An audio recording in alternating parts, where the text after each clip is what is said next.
저희 오늘 대림절 둘째 주일입니다. 대림절 첫째 주일 저번 주에 있었고요. 그래서 예수님의 재림에 대해서 우리 한번 얘기해 봤었고요. 예. 오늘 대림절 둘째 주일에는 침례자 요한이라고, 우리 세례 요한, 익숙한 용어죠. 세례 요한, 세례자 요한, 예. 세례하는 자 요한, 그렇죠? 침례자 요한. 예. 침례자 요한에 대한 이야기가 오늘 우리의 본문입니다. 근데 그 침례자 요한에 대해 이야기하기 전에요. 어떤 침례자 요한이 결국 얘기했던 것은 우리가 그냥 본문상에서 보면은 천국이 왔다, 회개하라. 우리 오늘 읽은 본문에 그렇죠. 회개해라.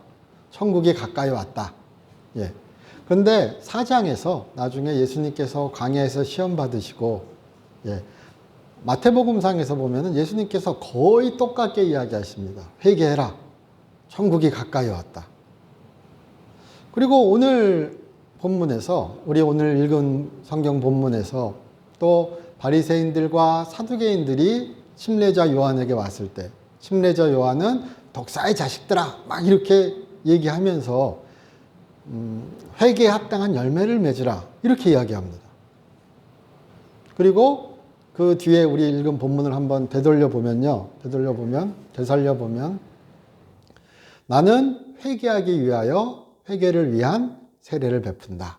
물로 세례를 베푼다. 이렇게 이야기합니다. 그냥 제가 한번 짚고 넘어가는 겁니다.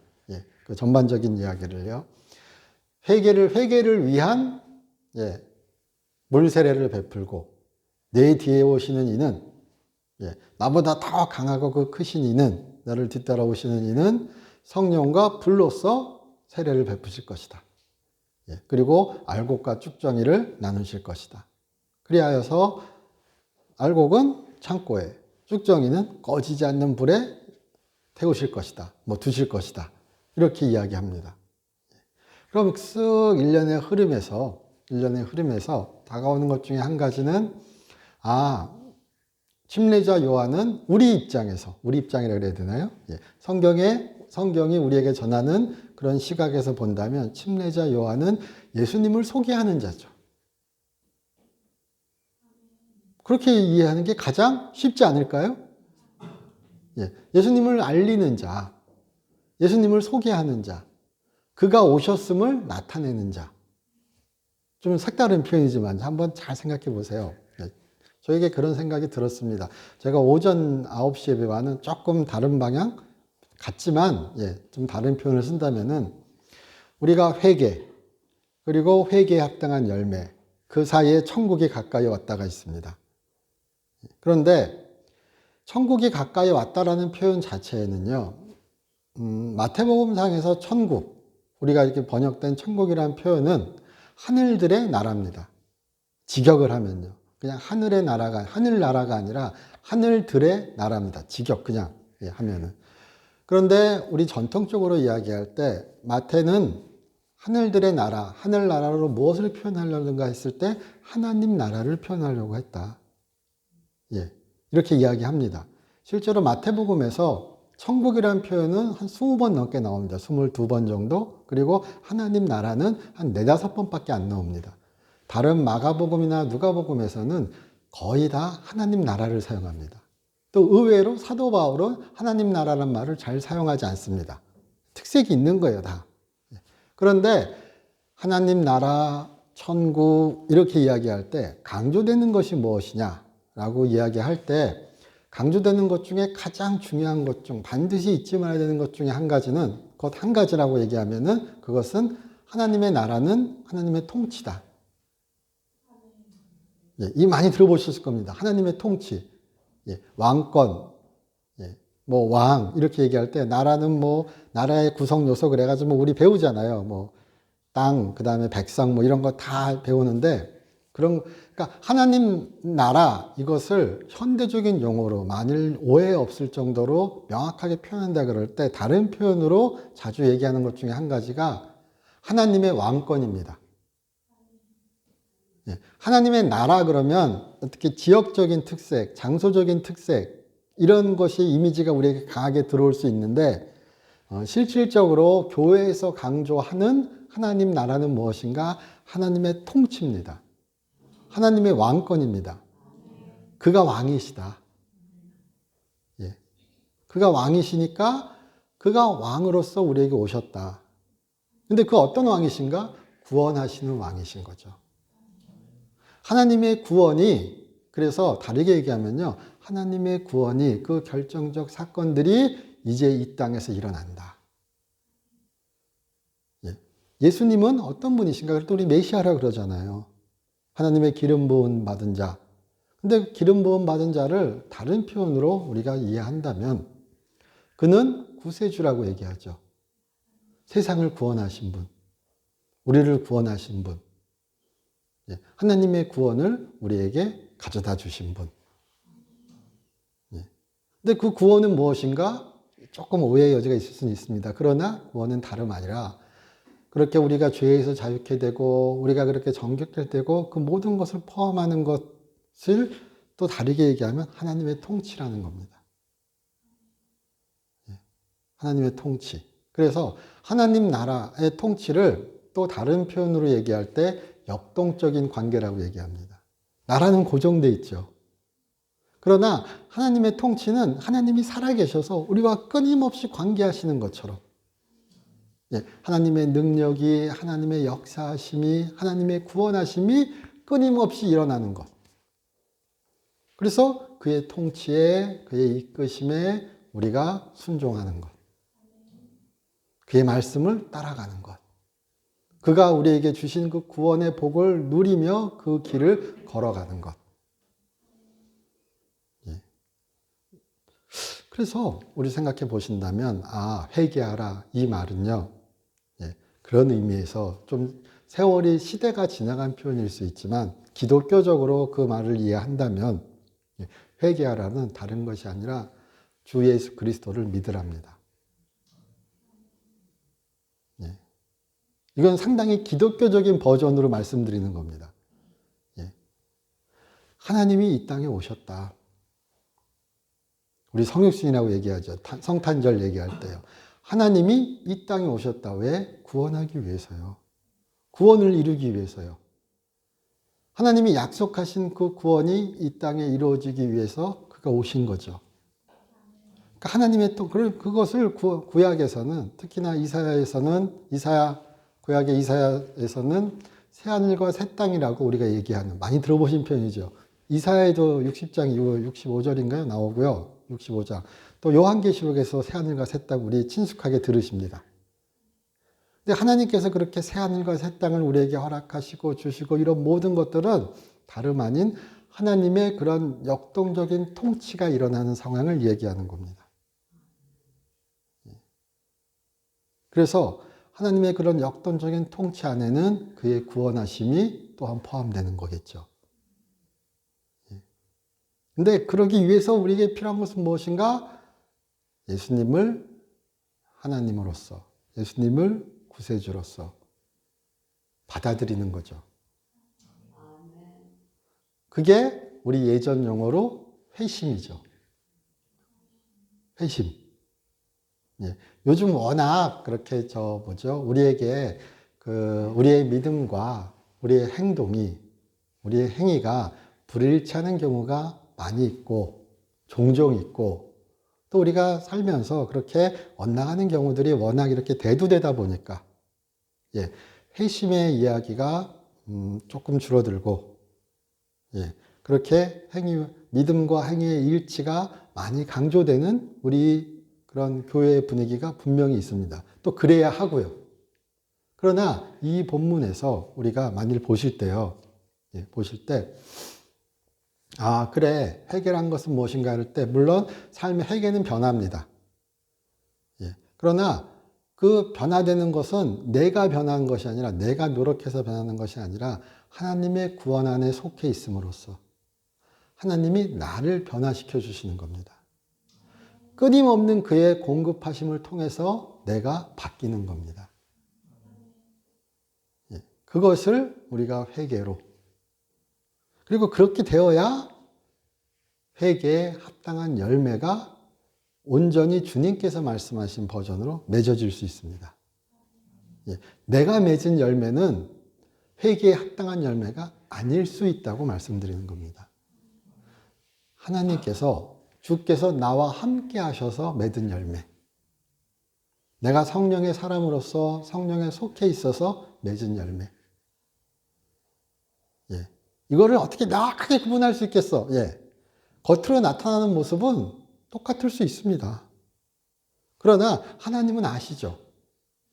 그리고 우리도 어느 정도 알 수 있죠. 그래서 이 회개에 합당한 열매를 너무 만일 외형적으로 흐른다거나, 예, 그렇게 하나님의 변화심을 우리가 놓친다면 우리는 또 한 번 우리가 말하는 형식주의, 율법주의 또는 행위구원의 위험성에 빠질 수 있다는 것을 꼭 한번 말씀드리고 싶습니다.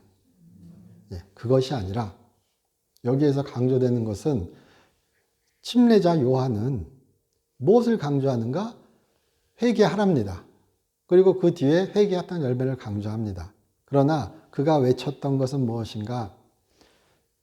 이사야 선지자가 말할 때, 예, 이사야서 40장 3절입니다. 오늘 우리 읽은 구절에서 광야에 외치는 자의 소리가 있어. 이사야서 40장 3절 말씀인데 거기서 말하는 이사야 선지자가 말했던 것은 무엇인가 그러면 하나님이 오신다는 거예요. 바벨론 포로인 사람들에게, 그렇게 나라가 망하고 그런 사람들에게, 예, 이사야 선지자는 하나님의 성령을 받아 예언하는 거죠. 말씀을 받아 예언하죠. 그런데 뭐라고 예언하는가? 그렇게 하나님이 오시니까, 예, 대로를 치우고 왕이 오면은요, 오시는 길을 이렇게 치워오는 거죠. 그게 그의 길을 준비하라, 예비하라, 길을 평탄케 하라, 이런 표현인 겁니다. 대통령이 우리도 지금은 그런 시절이 아니긴 하지만 그래도 여전히 행진한다, 이런 카퍼레이드 같은 거 한다 그러면은 미리 준비하죠.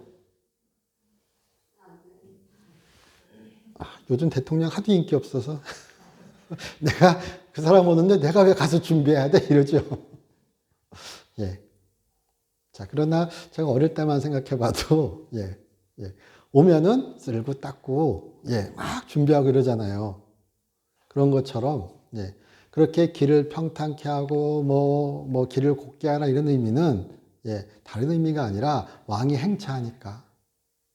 그 당시의 역사적 문맥에 따르면 그렇게 이해합니다. 왕이 그렇게 행차할 때 그 행차를 환영하는 의미로, 준비하는 의미로 그 길을 그렇게 다듬어라 이런 뜻인 겁니다. 그러니까 왕을 끌고 오고 왕한테 가는 게 아니라 왕이 온다는 이미지예요.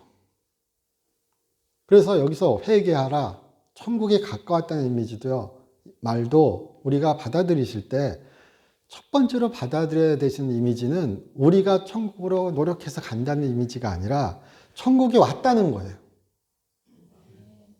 하늘나라가, 하나님의 통치가 이 땅에 임했다고 지금 얘기하는 거예요. 그래서 회개해야 돼요. 왜?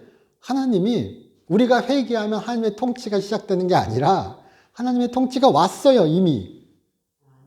하나님의 은혜가 이미 시작됐어요. 하나님의 구원의 사건이 시작되는 거예요. 그러니까 그 구원을 온전히 받기 위해서 회개하라는 거예요. 그걸 좀 오해 있을 수 있지만 다른 표현으로 얘기하면 마음의 준비를 하라는 겁니다. 예, 제대로 알라는 겁니다. 하나님이신, 구원자이신 예수가 오셨다고요. 그래서 예수님께서 우리가 복음서에서 보는 전파하시고 가르치시고 치유하시고 귀신을 쫓으시고 죄 용서하시고 이런 모든 일들이 바로 무엇을 나타내는가? 하나님의 통치를 나타내는 겁니다. 하나님 나라를 나타낸다고 그러잖아요. 예. 하나님 나라는 첫 번째 의미로 왜 그렇게 하나님의 나라에 그런 일들이 일어나는가? 하나님이 통치하시기 때문에요. 그래서 귀신이 쫓겨가고 치유가 되고 하나님의 말씀의 능력으로 역사하는 일이 일어나는 거죠. 죄 용서가 일어나는 거죠. 예. 우리 그렇게 생각해 볼 수 있지 않을까요? 예. 그래서 회개하라. 천국이 가까웠다는 의미, 그리고 회개에 합당한 열매를 맺는 의미를 우리 거꾸로 보지 말고, 예, 순서대로 보셨으면 좋겠습니다. 그와 연합하지 않고는 우리에게 그가 요구하신 그런 회개에 합당한 열매는 불가능합니다. 혹은 그것은 그렇게 하나님께 칭찬받는, 그가 기뻐하시는 회개에 합당한 열매가 되지 못할 수 있을 것 같습니다. 그럴 확률이 상당히 크다고 생각됩니다. 요한복음에 유명한 구절이 있습니다. 우리 좋아하시는 구절 중에 한 가지일 거예요. 나는 포도나무고 너희는 가지라고 말씀하시는.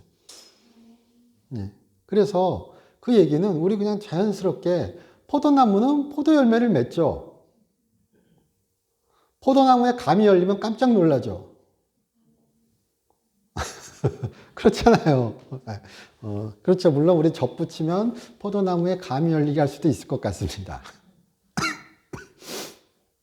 그러나 그런 것은 우리가 좀 희화적으로 또는 다르게 생각하는 것이고, 예수께서 말씀하신 것은 나는 포도나무고 너희는 가지라고 말씀하신 거죠.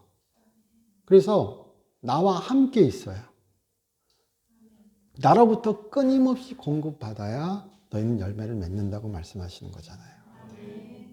그게 요한복음의 말씀이라고 믿습니다.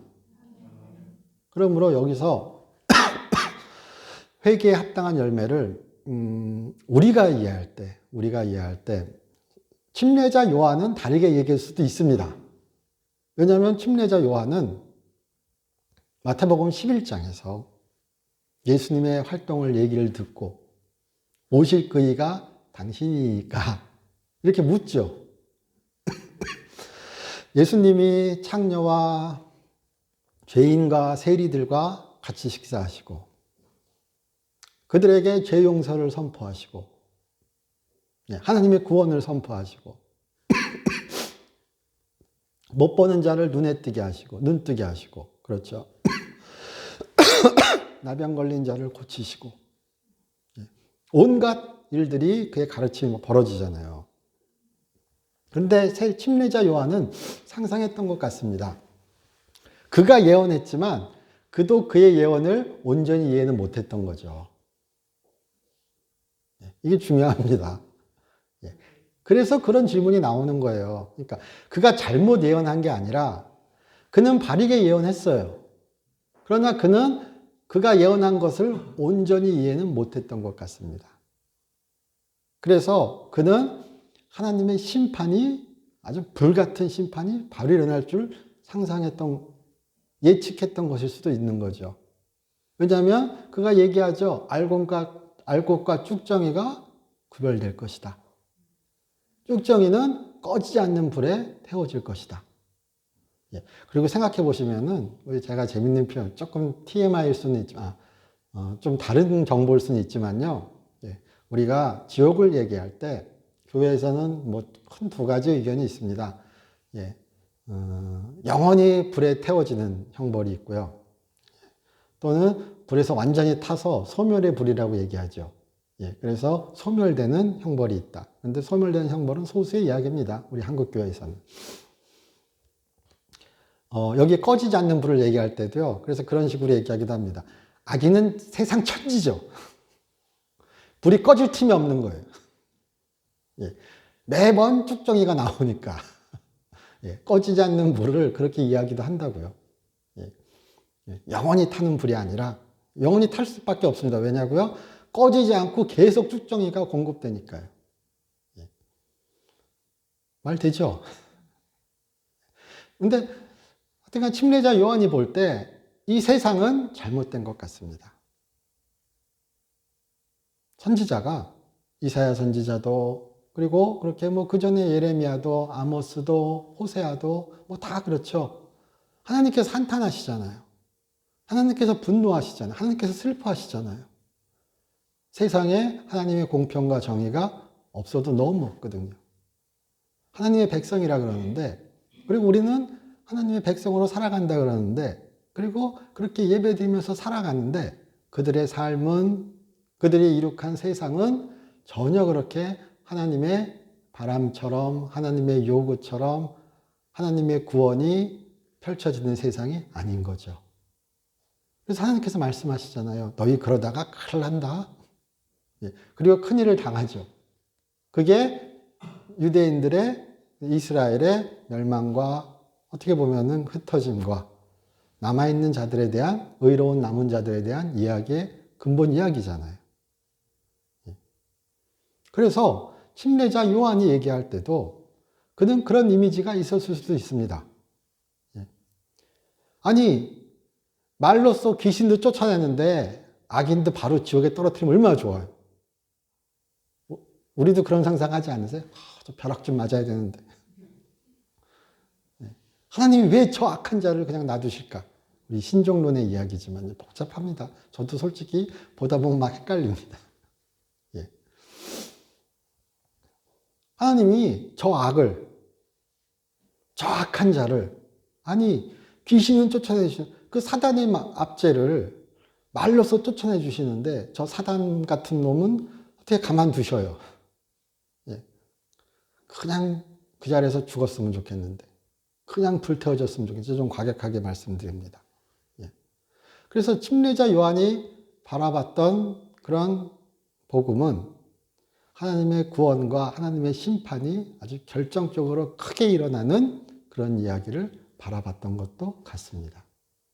그런데 예수님의 사역은 병자와 함께하고 의식적으로 불견한 자와 함께하고 죄인과 함께하고 그들에게 하나님의 용서를, 하나님의 은혜를, 하나님의 구원을 전파하시잖아요. 뭔가 크고 놀라운 일이 일어나야 되는데 영 마음에 안 드는 거죠. 혹은 불안한 거죠. 그래서 묻는 거잖아요. 내가 말한 그이, 오실 그이가 당신이니까. 내가 그렇게 선포하고 내가 그렇게 말한 하나님의 나라가 새하늘과 새 땅이 하나님의 그런 결정적 순간이, 회복의 순간이 내가 온다고 예언했는데 당신은 너무 다른 곳에 계신 것 같습니다. 당신은 그 사람이 맞습니까? 이렇게 묻는 거잖아요. 그래서 예수께서 또 요한의 제자들에게 11장에서 말씀하십니다. 나로 인하여 실족하지 않는 자에게 복이 있다. 그리고 그 뒤에 말씀하시죠. 사람의 태에서 난 자 중에 요한보다 큰 자가 없다. 이렇게 말씀하시잖아요. 그리고 또 말씀하시죠. 천국에서 가장 큰 작은 자보다 작은 자가 요한보다 크다. 이렇게도 말씀하시죠. 그건 다른 것이 아니라 바르게 알고 어떻게 보면 하나님의 오심을, 구세주가 우리에게 오셨음을, 하나님의 구원의 복을 온전히 받아들이는 자를 얘기하는 거겠죠. 그래서 침례자 요한이 깨달았는지 깨달았지 않은지는 저는 솔직히 모르겠습니다. 그 다음에 처형되니까요. 제자들이 전한 이야기를 침례자 요한이 생각해보면 깨달았겠죠. 그러라고 믿습니다. 그러나 다시 얘기로 돌아가서요. 회개하라, 회개에 합당한 열매, 천국을 우리가 놓고 볼 때 그것을 온전히 진짜 기독교적으로 바르게 해석한다면 여기서 강조되는 것은 다름이 아니라 하나님의 구원이 예수를 통하여 이루어짐을, 하나님이신 그렇게 하나님의 아들인 예수가 이 땅에 온 것, 하나님의 통치가 이루어지는 것, 그것을 받아들이라, 그것을 깨달으라, 그것에 참여하라, 그와 연합하라. 우리 뒤에 이야기로는요. 이런 것으로 우리가 성경 전체의 맥락에 맞춰서 이해한다면 그것으로 한번 우리가 돌아보는 것은 어떨까 싶습니다. 그래서 그것이 복된 소식인 겁니다. 열심히 천국을 향해 기어가라. 기쁘지? 이렇게 얘기하면 얼마나 서글퍼요. 저기 천국이 있어. 하나님의 나라가 저기 있어. 그러니까 저곳을 향해 가. 내가 너에게 기쁜 소식을 전했어. 그치? 이걸까요? 제가 좀 희화해서 말씀드립니다. 하나님의 나라가 바로 여기 있어. 하나님이 지금 오셨어. 그의 구원이 지금 이루어져. 그러니 너희는 그 복된 소식을 듣고 그의 나라에 어떻게 보면 들어가라. 그의 나라를 받으라. 그의 통치를 인정하라. 그의 통치를 받으라. 그 구원을 받으라. 이렇게 얘기하는 것이 기쁜 소식일까요? 그럼 명백하게 후자가 아닐까요? 예. 그래서 침례자 요한이 얘기했던 것과는 상당히 어긋날 수 있지만, 또 오늘의 본문과도 어떻게 보면 어긋날 수 있지만, 주의 길을 준비하라. 그것을 우리가 기독교적으로 다시 한번 생각해 보신다면, 주의 길을 준비하라는 것은 다른 것이 아닙니다. 하나님의 구원을 받는 겁니다. 하나님을 인정하고 그가 우리를 구원하심을 인정하고 인식하고 예수가 우리의 구세주이심을 인정하고 그리고 그와 함께 연합하는 것, 그와 함께하는 것, 그의 구원에 들어가는 것. 그러면 그의 그런 하나님의 통치 가운데, 하나님의 인도하심 가운데 우리 삶은 다른 말로 하면 천국의 삶일 수 있다는 거죠. 그러나 이미와 아직이 있기에 하나님의 나라가 가까이 왔으나 아직 완전히 온 것이 아니기에, 또 가까이 왔다 그럴 때 가까이 왔다는 아직 안 왔다는 의미보다는요, 하나님의 나라가 이미 영향을 미치고 있습니다. 그래서 그렇게 죄 용서가, 치유가, 회복이, 회개가 일어나는 겁니다. 그러나 그 구원의 완성은 예수께서 재림하셔야 되죠. 천국의 완성도 그런 의미에서는 예수께서 재림하실 때 온전히 이루어지는 거죠. 그래서 다르게 얘기할 때 막 이 땅에 천국이 있다고 얘기할 때요. 사회적 변화 뭐 이런 거 얘기하지만요. 우리 엄밀히 따져보면요. 하나님의 통치가 온전하게 진짜 말 그대로 이루어지는 거예요. 하나님이 직접적으로 통치하시는 거예요. 그건 마지막 날이잖아요. 우리 성경에서 들으셨던. 그전엔 통치 안 하세요? 그 의미가 아닌 거면 아시죠? 하나님은 세상을 만드시고 여전히 통치하십니다. 그러나 다른 모습으로, 어떻게 보면 다른 모양으로 우리가 성경에서 바랐던 그렇게 새하늘과 새 땅의 그 하나님의 통치가 이루어지는 그 날이 마지막 날이잖아요. 근데 그 날의 일들이 지금 예수님을 통하여 이미 이 땅에 시작되었다. 그래서 거기에서는 하나님의 새로운 백성으로서 그 기쁜 소식이 그들에게 받아들여져야 되는데, 그것을 뭐라고 얘기하는가? 회개하라. 왜냐고요? 예수님을 구세주로 보지 못하니까요. 그래서 회개해야 되는 거예요. 자기 죄를 깨닫고, 여기 나오는 죄를 고백하고 막 표현 나오죠. 자, 그런데요, 우리가 죄를 고백하고 내가 죄인이고 이런 거 다 너무나 중요합니다. 그러나 결정적으로 예수가 그리스도이심을, 예수가 구세주임을 인정하지 못한다면 내가 죄인인 거 백날 알아봐야 무슨 소용이에요. 좀 어처구니 없는 이야기일 수 있지만요. 예수가 구세주이심을, 그가 하나님의 구원이심을 받을 수 없다면 내가 죄인인 거 깨닫는 거, 내가 착하게 사는 것, 내가 선하게 사는 것, 내가 말씀을 붙잡고 사는 것 다 소용없습니다. 그런 의미에서 회개는 단순히 돌아섬이 아니라, 하나님께 돌아섬이라고 얘기하지만 거기에 분명히 숨어 있는 것은 무엇인가? 예수는 우리의 구세주시다. 그는 나의 구원자시다. 그는 하나님의 구원이요. 그는 나의 구원이시다는 것을 받아들이라는 것이 분명히 들어가 있는 겁니다. 그래서 우리가 이 본문만을 볼 때는 그렇게 연결되기 쉽지 않습니다. 당연히요. 침례자 요한도 오해했잖아요. 오실 그이가 당신이니까. 물론 다른 의미의 오해일 수는 있습니다. 그러나 이 성경 본문은 분명히 얘기합니다. 이사야서 성경 본문은 외치는 자의 소리가 있어, 광야에. 광야에서 그렇게 길을 준비하라 이렇게 표현이 나올 때 누가 온다고 얘기하냐면요. 이사야서 40장 3절, 4절, 5절은 여호와가 오신다고 이야기합니다. 이사야서에서는 그렇게 표현해요. 이사야서에서는 예수님이 온다고 얘기 안 해요. 당연하죠. 이사야서 나중에 이렇게 확인해 보세요. 쉽습니다. 이사야서 40장 3, 4, 5 쭉 뒤에 나오는, 제가 예배 시작할 때는 이사야서 40장 10절, 11절 말씀을 읽어드렸습니다. 이사야서는 명확하게 얘기합니다. 여호와가 오신다고요. 그러니까 기뻐하라. 근데 이 일이 이루어졌대요. 그러면은 우리가 기독론이라고 얘기하는, 기독론적으로 우리가 이해한다면 뭐냐?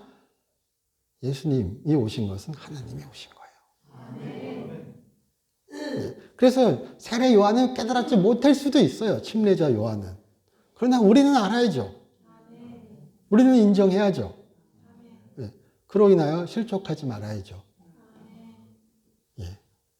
그래서 그 얘기를 준비하라는, 가장 선제돼야 할 것은 무엇인가? 그가 나의 주심을, 그가 나의 하나님이심을, 그가 나의 구원자이심을, 그가 나를 위해 피 흘리셨음을.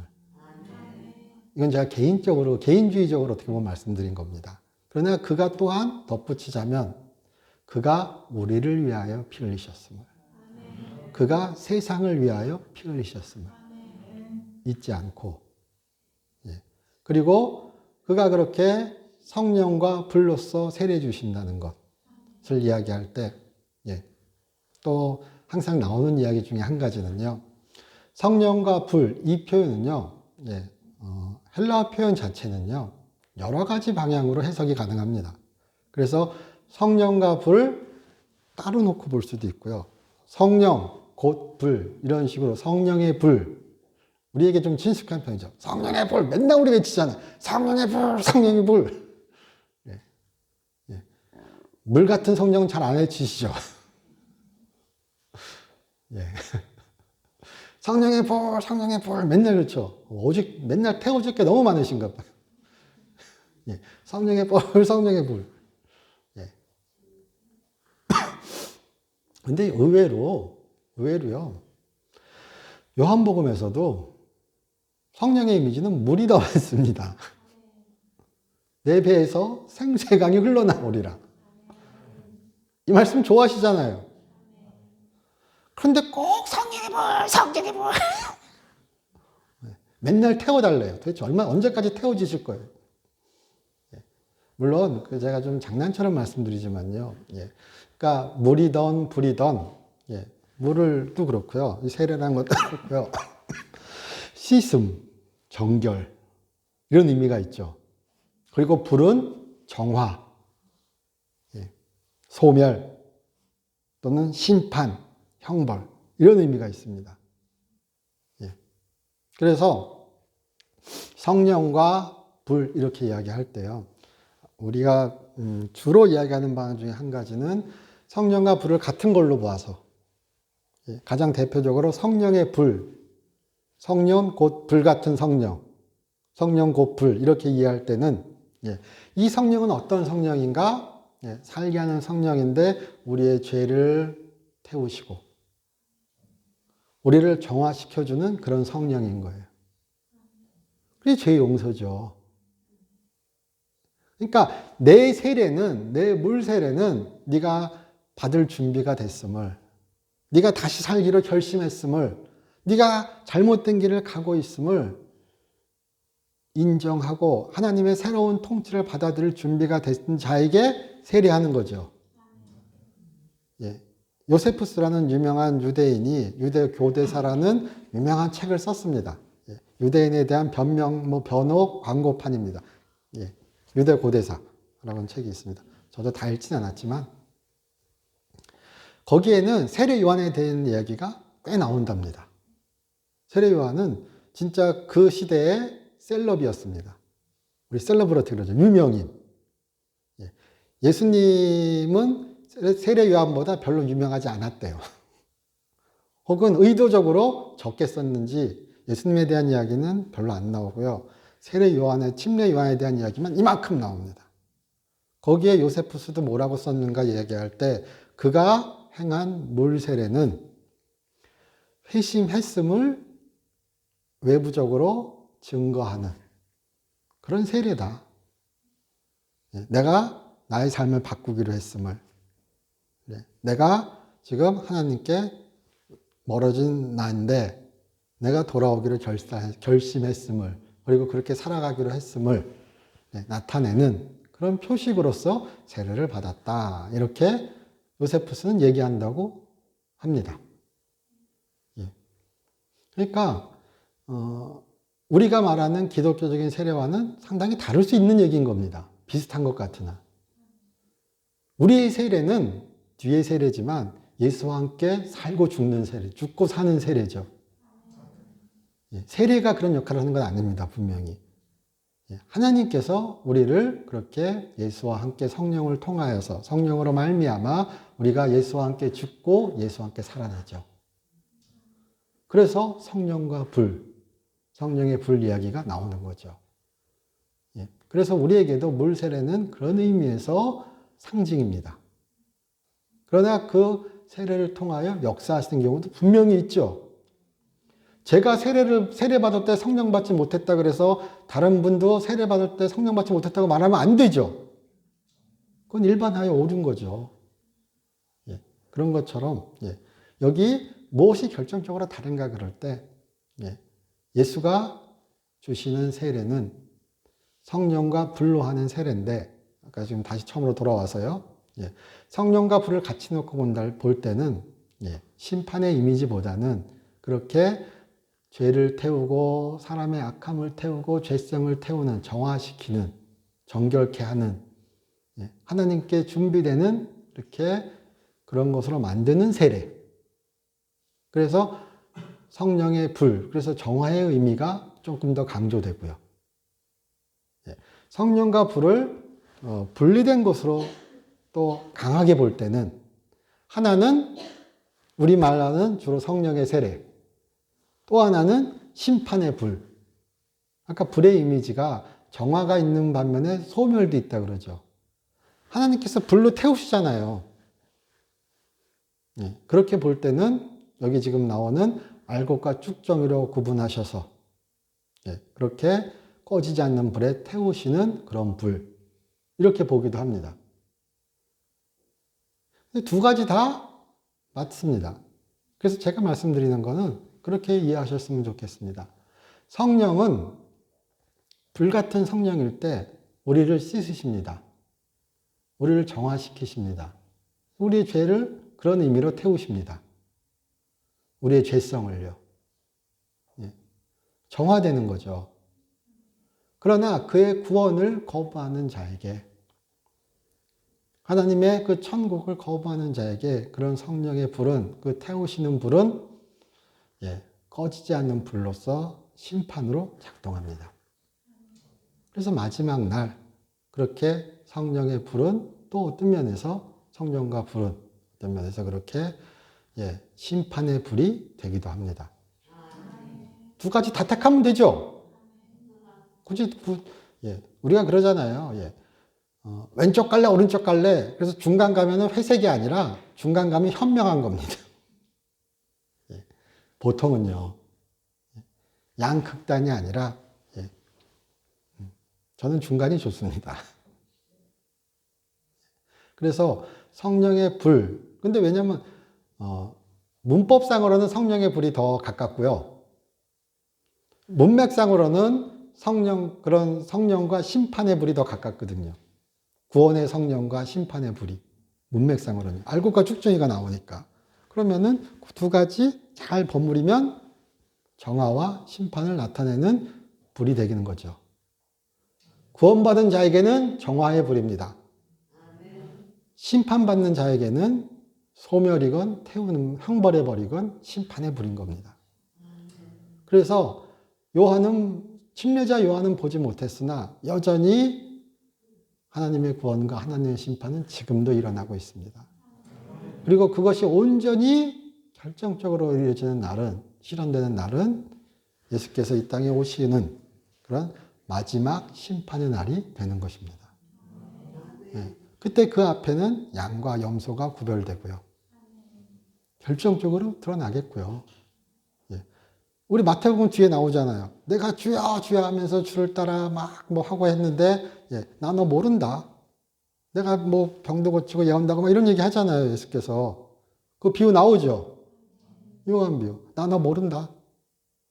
그때 돼야 안다. 예. 그런 것처럼 예. 오히려 이제 그것이 나중에 우리가 말하는 회개에 합당한 열매가 되겠죠. 예. 그래서 오히려 조금 분해해서 우리가 이해해 보자면 주의 구원은 우리에게 왔습니다. 그리고 주는 우리를 변화시키십니다. 그럼 변화된 우리는, 그렇게 회개한 우리는 우리 삶 가운데 회개에 합당한 열매가 맺어지는 것이 너무나 당연히 요구됩니다. 나는 포도나무요, 너희는 가지라 예수께서 말씀하셨으니까요. 그리고 그렇게 하실 것이라고 약속하셨으니까요. 너희를 혼자 두지 않고 내가 성령 하나님을 통하여 그로 말미암아 내가 너희와 항상 함께 있을 것이라고 말씀하셨으니까요. 나를 기억나게 하고 내가 한 말을 기억나게 하고 예, 그렇죠. 예, 내 위로와 평안을 너에게 준다고 요한복음에서 말씀하셨던 것처럼 예, 그렇게 우리가 주의 성령과 함께 성령의 사람으로서 회개에 합당한 열매가 우리 삶에서 맺어질 수 있기를, 그리고 그것이 우리가 천국 백성이라는 것을 나타낼 수 있기를 또 주님의 이름으로 축원합니다. 예, 회개에 합당한 열매를 맺어서 천국 가지 않습니다. 그러나 천국 백성은 회개에 합당한 열매를 맺습니다. 예, 뭐 주입식 교육 같습니다. 예, 그래서 예, 천국 찾아서 먼 길 떠나지 마시고 예, 그가 우리를 천국에 초대하셨습니다. 그리고 우리는 그 천국 잔치에 이미 들어간 자들입니다. 그런 의미에서요. 예, 그래서 그와 함께 예, 그 복된 삶, 고난도 있고 어려움도 있고 유혹도 있는 삶이지만 복된 삶입니다. 구원하시는 하나님의 은혜 안에 우리가 있으니까요. 그래서 그 가운데 예, 우리 천국 백성의 삶이 진짜 복된 삶임을 증거할 수 있게 되기를 주님의 이름으로 축원합니다. 저희 기도드리겠습니다. 하나님, 저희 사랑하여 주심을 감사드립니다. 주와 함께하는 삶, 은혜의 삶이 되게 하여 주시옵시고 주를 증거하며 주를 나타내는 우리 되게 하여 주시옵소서. 주의 길을 준비하는 우리 되게 하여 주시옵소서. 주 예수 그리스도의 이름으로 기도드립니다.